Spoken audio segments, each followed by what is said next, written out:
कक्षा 12वीं के सभी विद्यार्थी ध्यान दें। आज की इस क्लास में वार्षिक परीक्षा की तैयारी के लिए इतिहास के ऐसे महत्वपूर्ण प्रश्न हम पढ़ेंगे जो एग्जाम में आपको देखने को मिलेंगे। पूरे महत्वपूर्ण प्रश्न मैं आपको बताऊंगी, तो पूरा वीडियो लास्ट तक देखें। एक एक प्रश्न इम्पोर्टेंट है, तो कंप्लीट आप जरूर करें। तो चलिए बिना किसी देरी के शुरू करते हैं हमारे प्रश्नों को। तो ये आपका पहला प्रश्न है, सही विकल्प आपको चुनना है इसमें। तो पहला है, हड़प्पा सभ्यता की मोहर किस पत्थर से बनाई जाती है? तो सेल खड़ी पत्थर से बनाई जाती है।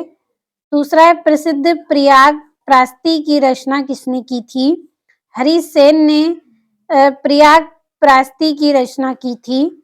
तीसरा है, बी.वी. लाल कौन थे? तो पुरातात्विद थे बी.वी. लाल।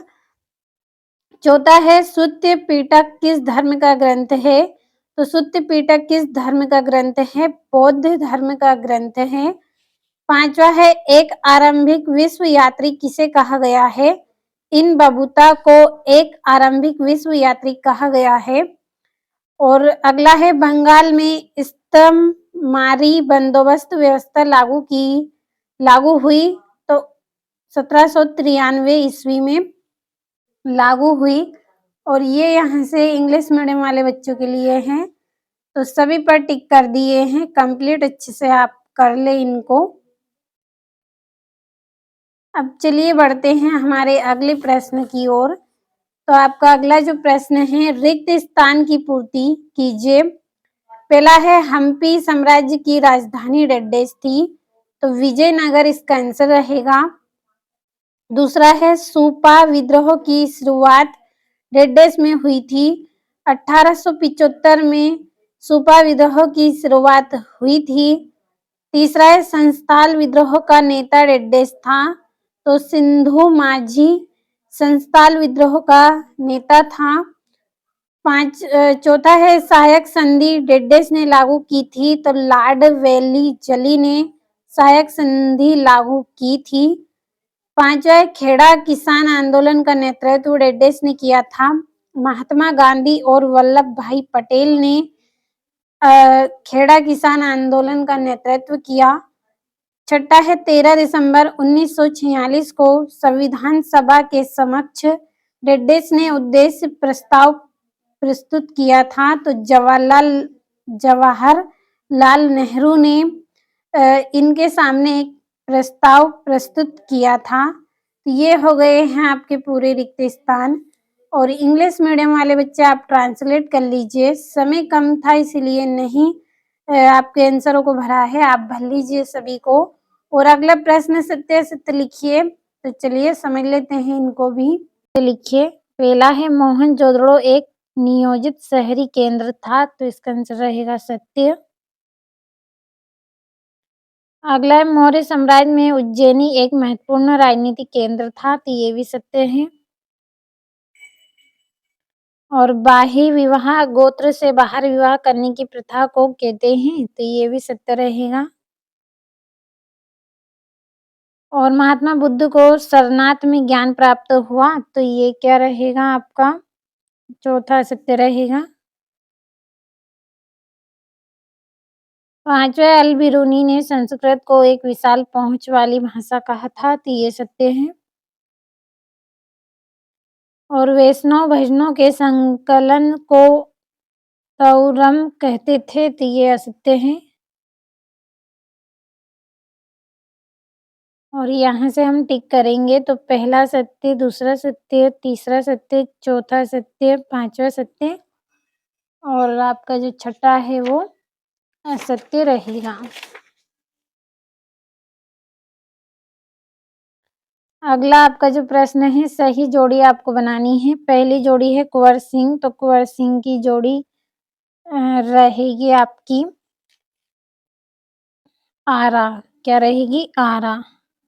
दूसरी है रहट, तो रहट की जोड़ी रहेगी सिंचाई यंत्र। अगला है सहमल, तो सहमल की क्या रहेगी? विद्रोही। और दांडी यात्रा, तो दांडी यात्रा का क्या रहेगा? नमक कानून। और एस.सी.एन. मुखर्जी, तो इसकी जोड़ी रहेगी आपकी संविधान के योजनाकार। और चन्हुदारो, तो इसकी जोड़ी रहेगी हड़प्पा सभ्यता का स्थल है। और अरमाइक तरमाइक की जोड़ी आपकी रहेगी भाषा। 7 जोड़ियां हो गई आपकी। यहाँ से नंबर हम डाल लेंगे जोड़ियों पर।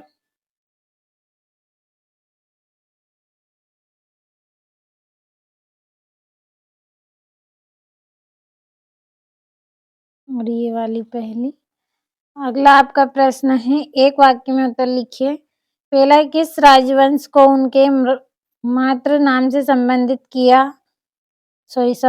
किया जाता था? तो सातवाहन वंश के नाम से संबोधित किया जाता था। सातवाहन वंश। अगला है, महायान मत किसी धर्म से संबंधित था? तो बौद्ध धर्म से।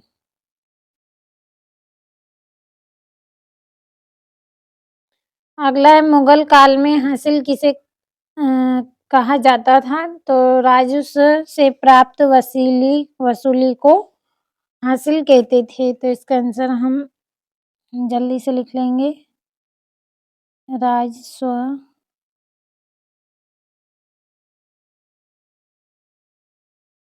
से प्राप्त वसूली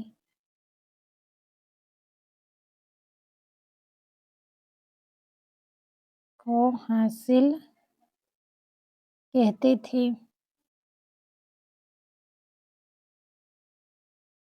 अगला है, यह गिलास का फल एक दिन हमारे ही मुंह में आकर गिरेगा, किसने कहा था? लॉर्ड डलहौजी ने।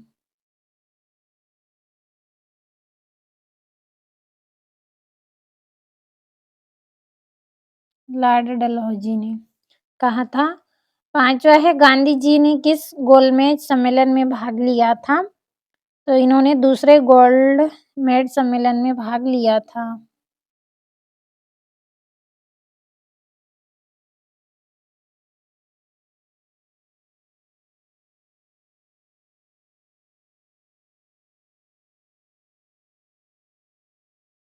अगला है, हम सिर्फ नकल करने वाले नहीं हैं, यह वाक्य किसने कहा था? जवाहरलाल नेहरू ने कहा था।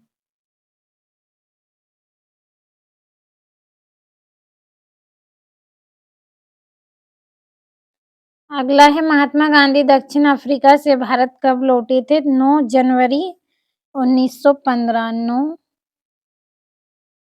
जनवरी 1915 को ये लौटे थे। तो आपके एक वाक्य में उत्तर हो गए हैं। अब हमारे प्रश्न हैं आगे। तो इंग्लिश मीडियम वाले बच्चे आप ट्रांसलेट कर लीजिए, और आपका वीडियो भी ज़्यादा बड़ा ना बने, इसलिए आप स्क्रीनशॉट लीजिए सभी प्रश्नों का। और ये वीर शैव परंपरा क्या थी? गोपुरम से आप क्या समझते हैं? संस्थाल कौन थे? तो पूरे ऐसे प्रश्नों को मैंने आपको बताया है जो प्री बोर्ड एग्जाम में आपको 22 जनवरी के दिन देखने को मिलेंगे। कंप्लीट जरूर आप करें सभी को। 13वां है, स्तंभ माररी बंदोबस्त क्या था? महारानी लक्ष्मीबाई ने अंग्रेजों के विरुद्ध क्यों विद्रोह किया? और रोलेट एक्ट एक लोकप्रिय कानून क्यों था? और ये यहाँ से अल बिरूनी कौन था? किताब उल हिंद में तत्कालीन भारतीय समाज के विषय में क्या वर्णन किया? और उद्देश्य प्रस्ताव को एक ऐतिहासिक प्रस्ताव क्यों कहा गया है? वर्णन आपको करना है। यदि आपको भरोसा हो तो आप पूरे प्रश्नों को कंप्लीट जरूर करें, इसी में से आपका पेपर रहेगा। और मैं आपको लगातार वार्षिक परीक्षा की तैयारी भी करवा रही हूँ। चैनल पे मैंने बहुत सारे मॉडल पेपर के वीडियो बनाए हैं। यदि आप वार्षिक परीक्षा में अच्छी परसेंटेज बनाना चाहते हैं, 90% अगर आपको चाहिए, तो जितने भी मैंने वार्षिक परीक्षा के लिए मॉडल पेपर दिए हैं सभी को आप कंप्लीट करें।